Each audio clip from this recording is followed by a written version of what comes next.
प्यारे बच्चों, आज पाइथागोरस प्रमेय पढ़ते हैं जो बिहार बोर्ड के दृष्टिकोण से काफ़ी इम्पोर्टेंट है। बोर्ड में अधिकतर बार जो है ना ये प्रमेय पूछा गया है। तो चलिए हम लोग प्रमेय को प्रूव करते हैं। सबसे पहले प्रमेय का स्टेटमेंट क्या है, ध्यान दीजिएगा। एक समकोण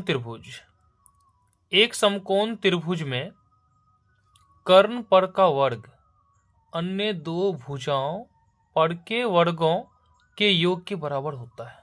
आप बचपन से पढ़ते आ रहे हैं कि कर्ण स्क्वायर इक्वल टू क्या होता है, लंब स्क्वायर प्लस आधार स्क्वायर, पढ़े हैं ना। लेकिन 10th में ये पूछा जाता है, बिहार बोर्ड में या अदर किसी भी बोर्ड में पूछा जाता है ये क्वेश्चन। तो हम लोग इसे आसानी से प्रूव करेंगे, काफी आसान तरीके से। तो चलिए हम लोग प्रूव करते हैं। सबसे पहले क्या करते हैं, एक समकोण त्रिभुज बनाते हैं। एक समकोण त्रिभुज बनाते, देखिए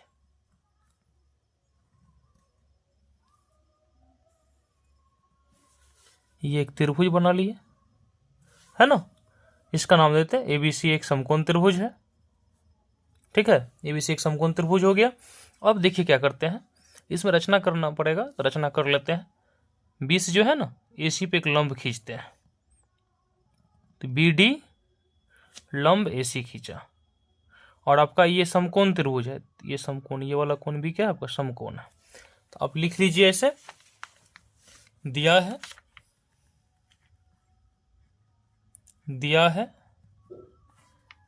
एबीसी एक समकोण त्रिभुज। क्या दिया है, समकोण त्रिभुज है, ठीक है, जिसमें angle B equal to 90 degree है, ठीक है। देखिए दिया है एबीसी क्या है, एक समकोण त्रिभुज है। एबीसी एक समकोण त्रिभुज है जिसमें एंगल बी कितना है, 90 डिग्री है। सिद्ध करना है। सिद्ध क्या करना आपको, देखिए सिद्ध करना है, तो लिख लेते हैं सिद्ध करना है। सिद्ध करना है, सिद्ध करना है। क्या सिद्ध करना है, तो आप जानते हैं ना समकोण के सामने की भुजा को कर्ण कहते हैं। कर्ण है ये एसी आपका क्या है, कर्ण है। तो कर्ण स्क्वायर, देखिए कर्ण पर का वर्ग यानी एसी का वर्ग यानी स्क्वायर, ये जो एसी स्क्वायर। अन्य भुजा जैसे ए बी और बी सी है ना, अन्य दो भुजाओं पर के वर्गों के योग के बराबर होता है। तो अन्य भुजा ए बी है, तो ए बी का वर्ग यानी ए बी का स्क्वायर और प्लस योग बीसी, बीसी के स्क्वायर कि क्या होगा, बराबर होगा।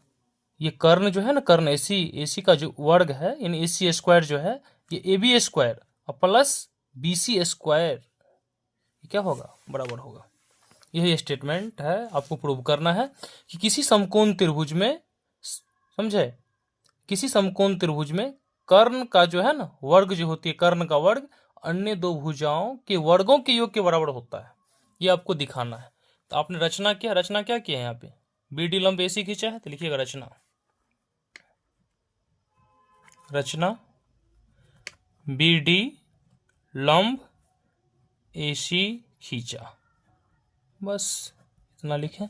कितना आसान है, देखिए सबसे पहले क्या करते हैं इसमें, देखिए गौर से आप लोग। एडीबी एक समकोण त्रिभुज है, अब बीडीसी भी एक समकोण त्रिभुज है। दो छोटा समकोण है और एक बड़ा समकोण है एबीसी। तो एक बार एक छोटा लेंगे और एक बड़ा लेंगे, ठीक है ना। और दोनों समकोण है, दोनों समरूप होगा। तो लिखिएगा प्रमाण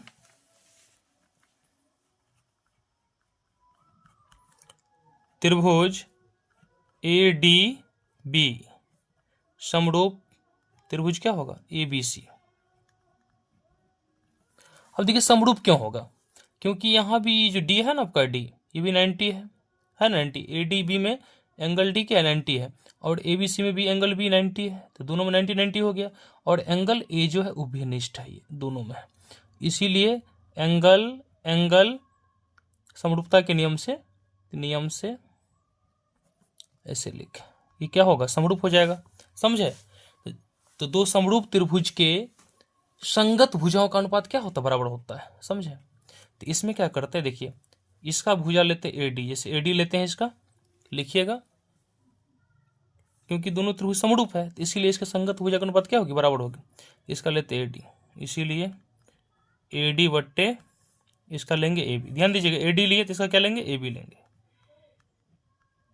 फिर बराबर इसका लेते हैं डी बी, क्या लेते हैं इसका डी बी, इसका क्या लेंगे बी सी। देखिए इसका लेते हैं ए बी, अब क्या लेते हैं ए और बी लेते हैं, शुरू वाला और लास्ट वाला। इसका भी शुरू वाला ए है, लास्ट वाला क्या है सी है, ए सी ले लिए, ए सी लिया ना। देखिए अब यहां पर बताइए ये जो आपका डीवी है, डीवी है ना, मान लीजिए ये कर्ण है, कर्ण है ना आपका, समकोण के सामने जो भुजा होती कर्ण होती, कर्ण ए सी कर्ण है, ए बी आपका लंब है और बी सी आधार है ना, क्योंकि समकोण त्रिभुज है। बी डी कुछ है क्या, इस समकोण जो ए बी सी है इसमें बी डी कुछ है, न लंब है, न आधार है, न कर्ण है, ठीक है ना। तो इस देखिए इस बी डी को हम छोड़ देंगे, ठीक है ना, लिखिएगा या लिख सकते हैं ए डी बट्टे A B equal to A B बट्टे क्या होगा ए सी होगा ना। अब कोना कोनी क्या करेंगे, गुना, क्या करेंगे गुना करेंगे, ए बी को ए बी से गुना करेंगे तो क्या होगा ए बी गुना ए बी का स्क्वायर, फिर देखिए ए डी गुना क्या हो जाएगा इधर ए डी गुना ए सी हो जाएगा। इक्वेशन फर्स्ट हो गया ना।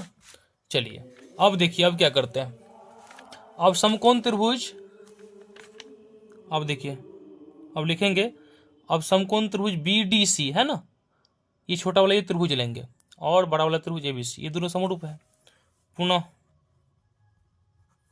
त्रिभुज बी डी सी समरूप क्या होगा त्रिभुज A B C, angle angle के नियम से,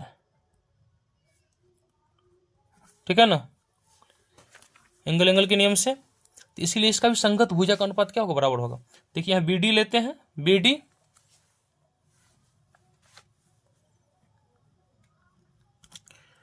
तो इसका लेंगे ए बी, ये बी डी लिए बी डी, देखिए गौर से बी डी, तो इसका क्या लेंगे ए बी, लिख लिए। अब इसका लेते हैं डी सी, तो इसका क्या लेंगे बी सी, इसका देखिए शुरू में क्या है बी है ना, तो बी और लास्ट में सी है तो सी लिए, तो इसका शुरू में ए है और लास्ट में सी है तो सी लिए। अब देखिए फिर यहां पर देखिए गौर से ये बी डी दिख रहा है ना, बी डी, इस बी डी को हम लोग छोड़ रहे हैं, तीनों बराबर है, या डी सी बट्टे देखिए गौर से डी सी बट्टे B C equal to B C बट्टे ए सी, मतलब ये बी डी वाले को छोड़ रहे हैं, ठीक है ना, बी डी वाले क्या कर रहे हैं छोड़ रहे हैं, समझे।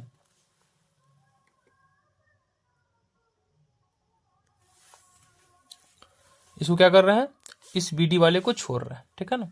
अब देखिए कोना कोनी गुना करेंगे, तो बी सी को बी सी से गुना होगा तो क्या होगा B C square equal to क्या होगा डी सी गुना ए सी, ये 2 हो गया ना 2। चलिए अब क्या करते हैं हम लोग, देखिए कितना आसानी से प्रूव कर लेते हैं, कि दोनों का जोड़ देते हैं, समीकरण 1 और 2 क्या करते हैं जोड़ते हैं। देखिए समीकरण 1 है और 2 है, दोनों को जोड़ लेते हैं। समीकरण 1 प्लस 2 करने पर दोनों को जोड़ रहे हैं, समीकरण 1 और 2 को जोड़ रहे हैं। यहां देखिए तो यहां क्या लिखा है ए बी स्क्वायर